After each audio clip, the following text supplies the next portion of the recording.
ഇവിടെ 90 സീറ്റിൽ UDF, 47 LDF എന്ന് പറയുമ്പോൾ മുഖ്യമന്ത്രി അടക്കം 14 മന്ത്രിമാർ, 21 അംഗ മന്ത്രിസഭയിലെ മുഖ്യമന്ത്രി അടക്കം 14 മന്ത്രിമാരും പിറകിലാണെന്ന് പറഞ്ഞാൽ ഭരണവിരുദ്ധ വികാരം ഇങ്ങനെ ആഞ്ഞടിക്കുകയാണ്.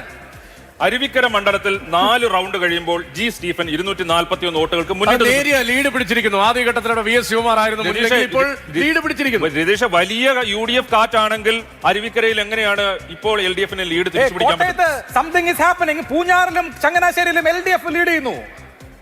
പൂഞ്ഞാറിൽ LDF 129 വോട്ടിന് ലീഡ് ചെയ്യുന്നു, ചങ്ങനാശ്ശേരിയിൽ LDF ലീഡ് ചെയ്യുന്നു. പക്ഷേ അവിടെ ഒരു റൈഡർ ഉള്ളത് LDF-ന്റെ ശക്തി കേന്ദ്രമായ കുറിച്ചി എണ്ണുമ്പോഴാണ് LDF അവിടെ മുമ്പിൽ കയറുന്നത് എന്നുള്ളതാണ്. പക്ഷേ പൂഞ്ഞാറിൽ LDF-ന്റെ ലീഡ് കുറയുന്നു അല്ലേ, 129ലേക്ക് കുറയുന്നു. ഇപ്പോൾ ഞാനൊരു ടാലി, നേരത്തെ പറഞ്ഞ സംശയത്തിലൊരു ടാലി പറഞ്ഞോട്ടെ. ഇപ്പോൾ കോൺഗ്രസ് ലീഡ് ചെയ്യുന്നത് ഇപ്പോൾ 57 സീറ്റുകളാണ്. കോൺഗ്രസ് ആണ് ഒറ്റയ്ക്ക് ലീഡ് ചെയ്യുന്ന 57 സീറ്റ്. ലീഗ് ലീഡ് ചെയ്യുന്നത് 20 സീറ്റാണ്. അപ്പോൾ 67-77 കോൺഗ്രസ് ലീഗ്. കോൺഗ്രസിന് 50 സീറ്റ് ലീഡ്, അത് ചെറുതല്ല. CPM ലീഡ് ചെയ്യുന്ന 30 സീറ്റുകളിലാണ്. 11 ഉള്ളൂ CPI, അപ്പോൾ 41 ഉള്ളൂ. ഇനിയിപ്പോൾ ആ ട്രെൻഡിന്റെ സ്വഭാവം ഒന്ന് മാറിയാലും ഭരണത്തിലേക്ക് UDF എത്തും, ഈസിയായി എത്തും എന്നുള്ളതിന്റെ വ്യക്തമായ സൂചനയാണ് ഇപ്പോൾ ഉള്ളത്. ഭരണത്തിൽ എത്തും എന്നുള്ളതല്ല, വളരെ കംഫർട്ടബിൾ ആയിട്ട് UDF എത്താനുള്ള സാധ്യതയാണ് ഇപ്പോഴത്തെ ലീഡ് അനുസരിച്ച് നമുക്ക് പറയാൻ കഴിയുന്നത്.